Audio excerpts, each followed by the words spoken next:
Sophia, why are you in my house? And why are you wearing that? Are you blind? Can't you see that we are now married? And for your information, we are expecting a baby soon, so you are invited. She spent 3 years working overseas to build a future for them, dreaming of the day she would finally walk down the aisle. But when she walked through her front door unannounced, she didn't find a welcome party. She found her best friend standing in her kitchen, wearing her engagement ring. For a moment, the world narrowed into a single, suffocating silence. The suitcase slipped from Amelia's hand and landed with a dull thud on the tiled floor. The scent of fried plantain and onions hung in the air, familiar and warm, yet suddenly strange, like a childhood song sung in a foreign tongue. The curtains she had chosen before leaving still fluttered in the afternoon breeze, and the small crucifix above the doorway glinted in the sunlight. Everything was as she had left it. Everything except the woman in her kitchen. Sophia. Amelia's voice came out as a whisper, cracked by disbelief. Sophia froze, wooden spoon in hand, a pot of jollof rice simmering on the stove. The gold ring, Amelia's ring, the one Daniel had slipped onto her finger under the watchful eyes of both families, caught the light as Sophia instinctively clasped her hands together. You're back," Sophia stammered, her smile trembling like a poorly built wall in a storm. Amelia's chest tightened. "Why are you in my house?" she asked, though the answer was already burning in her throat. Her gaze drifted back to the ring. "And why are you wearing that?" Welcome back, family. Please don't forget to like, share, and subscribe so you never miss a journey into our timeless tales. 3 years earlier, Amelia had left Port Harcourt with a small box of clothes, a heart full of hope, and the promise of marriage waiting for her return. Work in Dubai had not been kind. She cleaned hotel rooms from dawn to dusk, her fingers cracking from harsh detergents, her feet aching from standing on marble floors.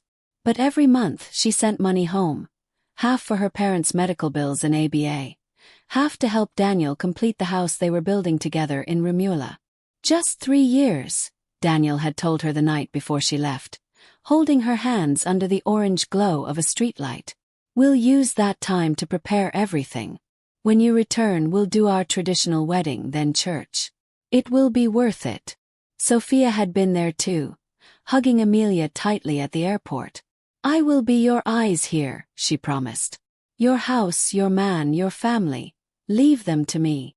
Amelia had believed her. After all, Sophia was not just a friend. She was the sister life had forgotten to give her. They had shared lunchboxes in secondary school, secrets about their first crushes, and tears during Amelia's father's funeral. If trust were a cloth, Sophia had worn it like a wrapper around her waist. Now, in that same kitchen, Sophia set the spoon down slowly. "It's not what you think," she said, her voice thin. Amelia laughed, a short, sharp sound. "Then explain what I am seeing. Because my eyes are telling me that my best friend is cooking in my kitchen and wearing my engagement ring." Before Sophia could respond, the front door creaked open again. Daniel stepped inside, his white shirt damp with sweat from the afternoon heat. He stopped when he saw Amelia. "Amelia!" His voice carried shock, but also something else. Guilt that darted across his face like a lizard on a hot wall. "You didn't tell me you were coming today," he added. "I wanted to surprise you," she replied, her gaze never leaving Sophia's hand. "It seems I am the one surprised." Daniel's eyes followed hers, landing on the ring. He swallowed hard. "Amelia, let's sit down and talk," he said, his tone gentle, almost pleading. "Talk," she echoed. "After 3 years of washing strangers' toilets so we could build this life? Yes, we will talk. But first, someone should remove my ring." Sophia's fingers trembled as she tried to slide it off, but it stuck. The gesture, small as it was, sent a ripple of whispers through the silence. By evening, the compound buzzed like a disturbed beehive. In a place where walls were thin and windows often open, secrets rarely remained secrets. Neighbors leaned over balconies and pretended to sweep their yards while listening.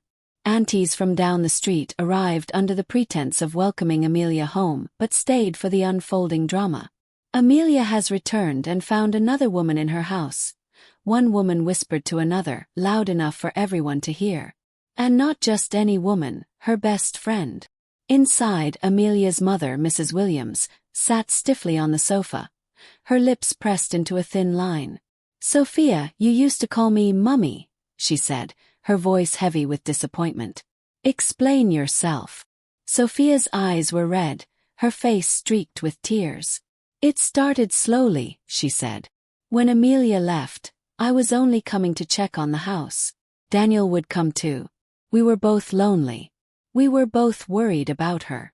Daniel cleared his throat. "It wasn't planned. We just became close." Amelia felt her stomach churn. "Close enough for you to give her my ring?" "No," Sophia said quickly. "He didn't give it. I started wearing it so people would stop asking questions." "What questions?" Amelia demanded. Sophia hesitated, then spoke in a rush. "People in the church were talking. They said it was not good for a young man to be alone for so long while his fiancée was abroad. Some even said maybe you had found another man there. I was trying to protect your name." Amelia stared at her, disbelief mixing with fury. "So you protected my name by becoming me?" Silence fell like a heavy cloth.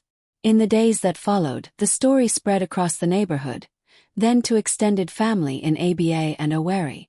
Phone calls came at odd hours. "Amelia, you should have come back earlier," one aunt advised. "A woman must guard her territory." Another said, "Maybe God is showing you something. Not every man is meant to be your husband." Even in church that Sunday, whispers followed Amelia down the aisle. The choir's hymns sounded distant, as if she were underwater. She could feel eyes on her back as she sat between her mother and younger brother. After service, the pastor called her aside. "My daughter, marriage is not just about love. It is about wisdom. Pray before you make any decision." Amelia forced a nod, but inside a storm raged. She replayed every memory with Sophia, the late-night laughter, the shared secrets, and wondered how envy had crept in without her noticing. One evening she confronted Sophia alone. "Tell me the truth," Amelia said, her voice steady despite the tremor in her hands. "Did you love him before I left?" Sophia stared at the floor. "I don't know when it started," she whispered. "Maybe I always envied you. You were the beautiful one, the one men noticed. Even when we were girls, teachers praised you more. Daniel chose you, not me. When you left, I told myself I was only helping. But when he started confiding in me, looking at me the way he used to look at you, I felt seen for the first time." Her confession hung in the air, raw and uncomfortable. "So you decided to take my place," Amelia said softly. "I didn't plan to fall in love with him," Sophia sobbed. "But it happened." Amelia felt a tear slip down her cheek. "A snake does not grow fangs overnight," she said, quoting her grandmother's proverb. "The signs were always there. I just chose not to see them." The climax came 2 weeks later during a family meeting called by Daniel's elders to discuss the bride price that had been partially paid before Amelia left. In their culture, marriage was not just between two people but between families.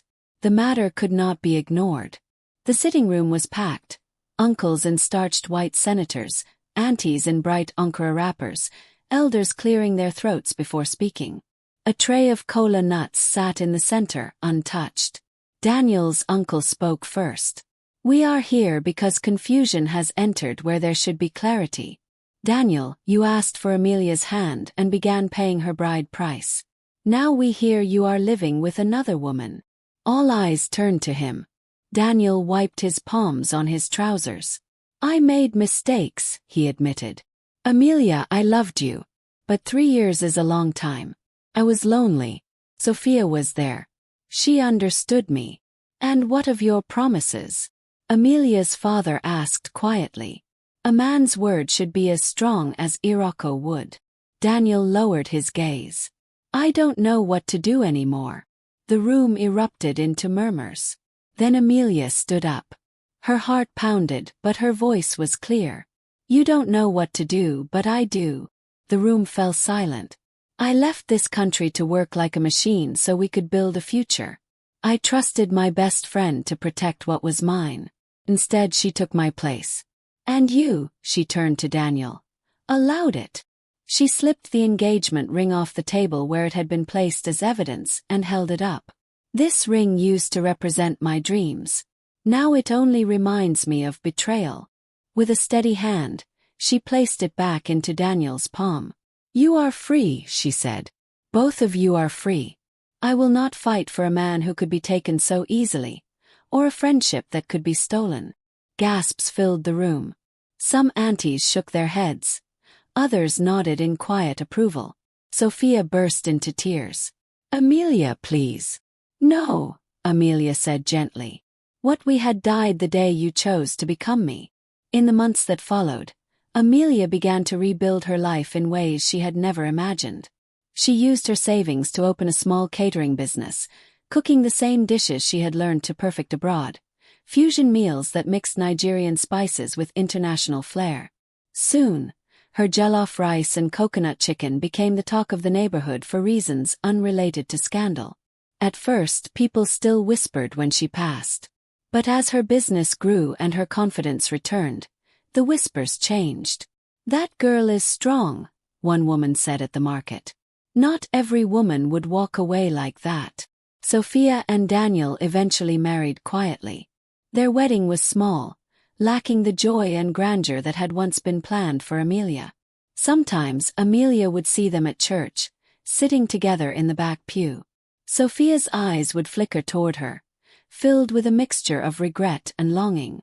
Amelia would simply nod and look away. She had learned that not all wounds needed revenge to heal. Some only needed distance. Years later, when younger girls in the neighborhood came to her for advice about love and friendship, Amelia would tell them a story, not always mentioning names, but always ending with the same words. "In this life, the deepest cuts often come from the hands that once held you in comfort. But remember this. A person's worth is not tied to a ring, a man, or a wedding day. When a tree loses a branch, it does not stop growing. It stretches its roots deeper into the soil and finds new ways to reach the sun." And so, in that bustling city where gossip traveled faster than OK Amelia riders and reputations were traded like market goods, Amelia's story became something of a modern folktale, a reminder whispered among mothers and daughters, friends and sisters. For in every generation, there would be another Sophia, another Daniel, and another woman who had to learn that envy can wear the face of love, and that true dignity is not given by others. It is claimed, protected, and, when necessary, rebuilt from the ashes of betrayal. If you enjoyed this story, please hit that like button. It really helps the channel. And don't forget to subscribe and ring the bell so you never miss our next shocking story. Let me know your thoughts about the video in the comments below. Thanks for watching and see you next time.